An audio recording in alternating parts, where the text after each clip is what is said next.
এদিকে রানীনগরে তৃণমূলের মারে মৃত্যু হলো এক কংগ্রেস কর্মীর। মুর্শিদাবাদের রানীনগর থানার পানিপিয়া এলাকার ঘটনার পর পানিপিয়া এলাকায় ব্যাপক চাঞ্চল্যের সৃষ্টি হয়। ঘটনাস্থলে পৌঁছয় রানীনগর থানার বিশাল পুলিশ বাহিনী। স্থানীয় সূত্রে জানা যায়, এনামুল মণ্ডল নামের এক ব্যক্তির বাড়ির সামনে মুদিখানা দোকানে বসেছিলেন। সেখানেই তৃণমূল কর্মীদের সাথে প্রথমে কথা কাটাকাটি শুরু হয়। এরপরেই এনামুল মণ্ডলকে বাঁশ এবং লোহার রড দিয়ে এলোপাথারিভাবে মারা শুরু করে তারা। ঘটনার পর মাটিতে লুটিয়ে পড়লে স্থানীয়রা তাকে উদ্ধার করে তড়িঘড়ি রানীনগর ব্লক হাসপাতালে নিয়ে যায়। সেখানে নিয়ে গেলে কর্তব্যরত চিকিৎসক তাকে মৃত বলে ঘোষণা করেন।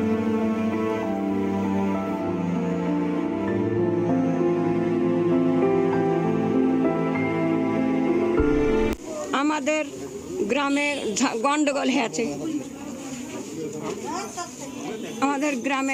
গন্ডগোল হয়েছে, আমার পালাঙ্গার উপরে।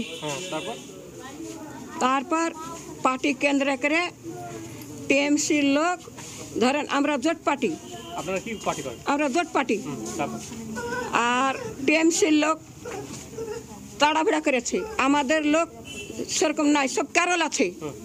তখন আমরা ক্ষমতা নাই, ক্ষমতা হারিয়ে গেছে আমারে। তখন কি করেছে, আমাদের লোককে, আমার ছেলেপেলেকে মারে গজালছে টিএমসির লোকরা।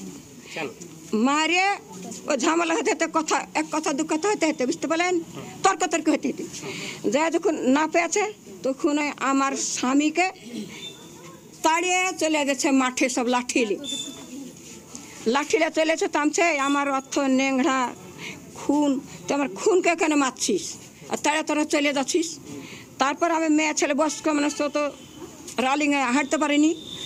তখন ওরা মারিয়ে খোঁচা মারিয়েছে, মারিয়ে ড্রেনের পানি মুখে দিয়েছে, দিয়ে তখন ওরা লাঠিলে সব দিকে মারে ফেলে লাস্টে চলে এসছে। তো সে চলে যাচ্ছিস কেন, মারে ফেলে তারা চলে যাচ্ছিস কেন? প্রায় টিএমসির যারা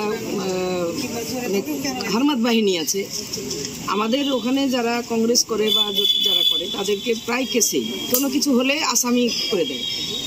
কয়েকদিন আগে যারা আমাদের এখানে বাড়িতে তারা নাই, তারা মানে বিদেশে আছে, তারাও আসামি আছে এবং তাদেরকে দমকল কোর্ট থেকে তাদেরকে জামিন নিতে হয়েছে প্রায় 18 থেকে 19 জন। কিন্তু তারা বেশিরভাগই তারা বিদেশে কাজের এতে আছে। স্বাভাবিকভাবে যে আমরা বাড়িতে নেই, আমরা থাকছি না, তারপরেও আমাদেরকে একের পর এক আসামি হতে হয়েছে, আমাদেরকে জামিন নিতে হয়েছে। এই নিয়ে একটু তর্কাতর্কি হয়।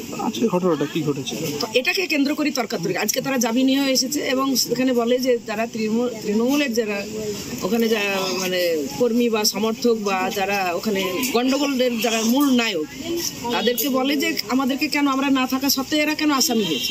এই নিয়ে মানে একটা বাক বিতণ্ডা হয়।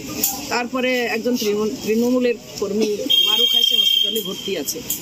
এইকে কেন্দ্র করে আমাদের এক সমর্থক, মানে আমাদের কংগ্রেসের একজন কর্মী, সে ওখানে দোকানে বসেছিল, তাকেও তাড়া করে এবং সে যখন পালিয়ে যায়, মানে দোকান থেকে প্রাণের ভয়ে পালিয়ে গিয়ে পড়ে যায় এবং তাকে মানে প্রাণের ভয়ে যেভাবে তাকে করেছে, সে তখন ওখানে পড়ে গিয়ে হয়তো মেরেছে, আমরা তো দেখিনি, কিন্তু না মারলে সে মরবে কেন, সে তো মারা গিয়েছে।